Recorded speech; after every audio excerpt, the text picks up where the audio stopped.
Добро, почитувани, денешната пресконференција би сакал да ја искористам за да ви известам за актуелните случувања во македонската економија. Најпрво за она што граѓаните секојдневно го чувствуваат по својот джеп, тоа цените во продавниците. Изминатиот месец имавме инфлација од 8,8%, односно да бидам поконкретен, тоа што нас, граѓаните, најмногу ни интересира, порастот на цените на мало изнесува речиси 10% или поточно 9,6% имаме инфлација на цените на мало. Ке прочитам дел од податоците кои ги објави Државниот завод за статистика. Пораст на трошоците за живот во март 2022 година во споредба со март 2021 година е забележан кај млекото, сирењето и јајцата за 7,4%, лебот и житата за рекордни 16,5%, месото 6,7%, зејтинот 21,6%, овошјето 13,2%, зеленчукот 17,7% и така натаму, и така натаму. Почитувани, цените растат, а владата нема стратегија. Секојдневно гледаме протести на различни групи на граѓани кои бараат покачување на платите поради повисоките трошоци. Живеачката е тешка и е на работна издржливост. Сакајќи да избегнат од темата за животниот стандард на граѓаните, власта креира разни тривијални теми со кои би се занимавала јавноста.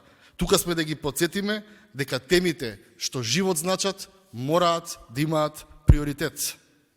Почитувани, уште не запролетило, а веќе имаме околу 200 милиони евра буџетски дефицит. Наспроти овој дефицит имаме скромни само 80 милиони евра капитални инвестиции. При носење на буџетот за 2022 година од власта се фалија дека оваа година ќе го реализираме златното правило за повисоки капитални расходи од буџетскиот дефицит, но само 3 месеци подоцна бројките ги вадат на чистина дека се неспособни и дека немаат економски тим. Речиси 2,5 пати буџетскиот дефицит е поголем од капиталните инвестиции во овој прв квартал. И ова не го зборува само опозицијата. Пред некој ден излезе пролетниот извештај на Светската банка, според кој за Македонија се прогнозира најмал економски раст во регионот.